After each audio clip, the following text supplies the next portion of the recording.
आज इसका मैं ब्रेक होल्स जो फ्रंट है ये और इसका ब्रेक फ्लूइड चेंज करने वाला हूँ। अभी अभी मैंने इसको खोला है और इसकी ऑयल की कलर देख लें। ये आमतौर पर बिल्कुल क्लियर और ट्रांसपेरेंट होता है, लेकिन अभी 1 साल भी नहीं हुआ इसको चेंज किए हुए और इसकी हालात दोबारा से देख लें। अभी तक मैंने इसका लीवर का जो पिन खोल के तो उसको लुब्रिकेट किया है ग्रीस के साथ, जिससे ये थोड़ी और बेहतर हो गई है। और सेकंड ये है कि मैं इसको ब्लीड करूँगा इस सिस्टम को, इसका सारा ऑयल निकालूँगा, नया ऑयल डालूँगा, नया ऑयल डाल के उसको फिर दोबारा से ब्लीड करूँगा, तो फिर मैं अपनी जो ये न्यू लाइन है इसके अंदर इंस्टॉल करूँगा। ये बॉटल आपका ये होल्स है और इसके अंदर जगह बना दी ताकि ये बाहर ना गिरे। तो इसको इंस्टॉल करने के बाद इसको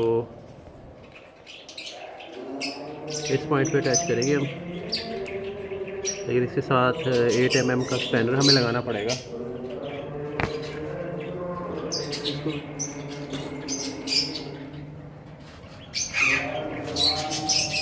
8 mm का स्पैनर इसके लगा के तो इसके ऊपर हम ये केबल अटैच करेंगे, जिससे ये लूज़ या टाइट कर सकें हम अपनी मर्ज़ी से।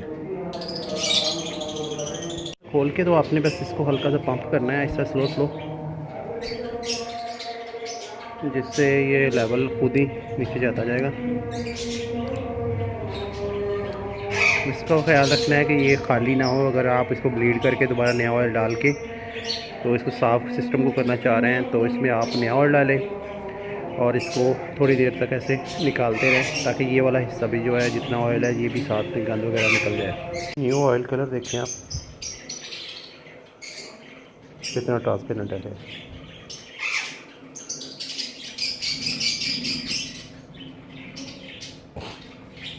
इसी ऑयल को, इसी कंडीशन को सारा कुछ करके हमने साफ़ करके तो नीचे तक लेके जाना है। इस सिस्टम को मैंने कंप्लीट ब्लीड करना है और आज एक मेजर अपग्रेड कर रहा हूँ इसके वायर होल्स का। तो इसमें मेरा प्लान है कि इसके पिस्टन को जो है वो भी फुल पुश करके, तो जो इसके अंदर ऑयल है उसको भी एंड तक ले आऊँ और ये सारे का सारा ऑयल जितना भी मैक्सिमम मैं निकाल सकता हूँ वो निकाल लूँ। तो अब मैं इसको पिस्टन को खोलूँगा, इसका कैलिपर को, और इसके पिस्टन को ये होममेड एक छोटी सी डिवाइस है, इसके ज़रिए फुल पुश पीछे कर देंगे और उसके बाद फिर इसका ऑयल बाकी चेंज करेंगे। तो मैंने इतना काम कर दिया है कि जस्ट ये लास्ट पॉइंट है, ये इस पे है, लेकिन इससे पिस्टन तक नहीं अभी तक ऑयल जो है ना ख़त्म हुआ। तो Q-टिप से मैं इसको साफ़ करूँगा। अब काफ़ी सारे एरियाज़ हैं जो कि कपड़े से या वैसे साफ़ नहीं हो सकते। तो ये देख लें कि आप 1 साल से कम के अरसे में कितना ज़्यादा जो कचरा इसके अंदर इकट्ठा हुआ है।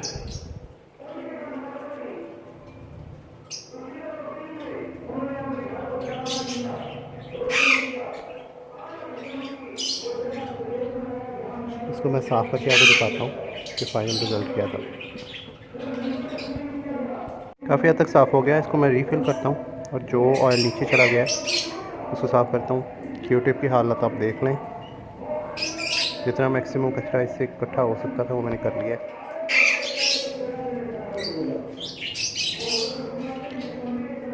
अब इसको रीफ़िल करते हैं। एक ये काम करने के लिए आपको एक चीप सा जो है ना ऑयल .3 जो है वो अवेलेबल अपने पास रखें अच्छी क्वांटिटी में, ये आपको बहुत फ़ायदा देता है। उसके बाद अगर आपने कोई अपग्रेड करना है अच्छे ऑयल में तो फिर आप बाद में कर सकते हैं इसको। ये एक चीज़ आपको मैं दिखाऊं, ये देखें इसके अंदर अभी भी जाला सा बना हुआ है।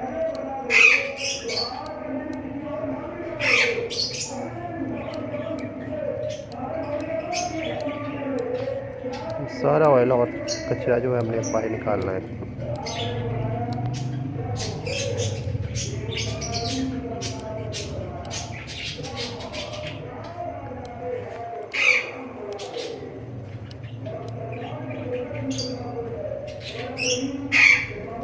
इसको मैं दोबारा डालूँगा और फिर इसको साफ़ करूँगा। अभी तक सेटिंग जो मुझे मिली है इसकी, जिसमें केबल जो है एक्चुअली मैंने थोड़ी लेंथ इसकी ज़्यादा मंगवा ली थी, तो जिस वजह से मुझे थोड़ा सा मसला आ रहा है। दूसरा ये स्टेनलेस स्टील ब्रेडेड है, तो इसलिए इसमें कोई ज़्यादा आप कुछ कर भी नहीं सकते। फ्लेक्सिबिलिटी नहीं है कि आप इसको तोड़ मरोड़ के दूसरी रबड़ लाइन की तरह जो है कहीं से भी गुजार लेंगे। तो एक तो लेंथ ज़्यादा को कंपनसेट किया मैंने, कोशिश की है यहाँ से निकल के ये यहाँ से बाहर से इसको राउट किया और ये यहाँ तक पहुँची है। अब इसको मैं फाइनल टाइट करूँगा और इन कंपैरिजन ये वाली केबल जिधर मर्ज़ी मोड़ लें, जैसे मर्ज़ी मोड़ लें, इसकी फ्लेक्सिबिलिटी का हाल देखें। वैसे भी इसको 3 से 4 साल हो गए हैं और इसकी लाइफ टाइम जो तकरीबन एंड हो चुका है। तो कंपेयर टू दिस, इसमें इसका थोड़ा सा पीस भी आपने अगर बेंड करना है तो आपको अच्छी खासी फोर्स लगानी पड़ती है। बाकी इसको फाइनल करके इसकी ब्लीडिंग जो है इसमें ऑयल नया डाल के तो फिर मैं आपको टेस्ट करवाता हूँ इसका। ये ब्रेक सेटअप कंप्लीट हो चुका है और क्या किया मैंने इसमें ये वाली पेन ने इसको निकाला है और इसको ग्रीस किया है, सिलिकॉन ग्रीस थी, अपनी स्टेनलेस स्टील की थ्रेडेड केबल जो है वो रिप्लेस की है और इसका पूरा सिस्टम जो है उसका ऑयल को मैंने क्लीन किया है, जो कि मैंने आपको पहले दिखाया था कि क्या हालात हैं ऑयल के। और उसके बाद भी मैंने कम से कम 200-250 ml जो है मैं खुला अच्छा खासा गार्ड का ना जो बड़ा ऑयल की पैकिंग लेके आया था, तो वो ला के तो मैंने इसका 200-300 ml इसमें से पास किया है, बार बार पास किया ताकि इसमें से जितना भी कचरा वगैरह वो सारे निकल जाए। अब सेटअप कंप्लीट है और ये है लुक आपके फाइनल सेटअप की। और अभी मैं सिर्फ 2 मिनट की ड्राइव करके आया, लेकिन इसका रिज़ल्ट के बारे में थोड़ा सा शेयर कर दूँगा। अमेजिंग, इतने से जो अपग्रेड्स के बाद इसका रिस्पांस ब्रेक का इतना ज़बरदस्त हो चुका, मैं कहता हूँ कि 25-30% जो है ना इसमें इम्प्रूवमेंट आई है, बल्कि 50% भी कहूँगा तो वो कम है।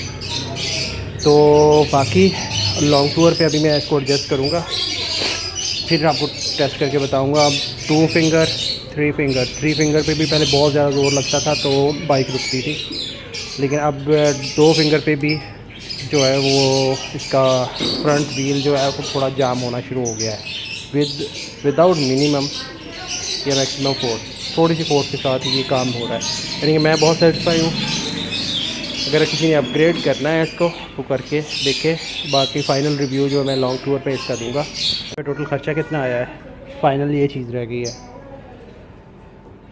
गार्ड का जो नॉर्मल चीप ऑयल है .3, मैंने .4 डालना था लेकिन .3 फ़िलहाल डाला है। गार्ड का बड़ी पैकिंग ली थी, 180 की वो आई है, 1000 की ये केबल है और ग्रीस सिलिकॉन लगाई थी मैंने, सिलिकॉन ग्रीस लगाई थी, वो मेरे पास ऑलरेडी पड़ी हुई है। तो और बाकी मेरी अपनी मेहनत है। तो ये मेल मिला के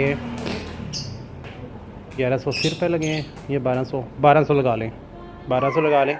और 2 या 3 घंटे मेरी अपनी मेहनत है, जिसमें मैंने बड़ी तसल्ली के साथ, जो कि आप मैकेनिक, कोई भी मैकेनिक आपको इतना टाइम नहीं देगा, बड़ी तसल्ली के साथ मैंने इसको बार बार ब्लीड किया है, साफ़ किया है और फाइनली इसको सेटअप को चेक किया है।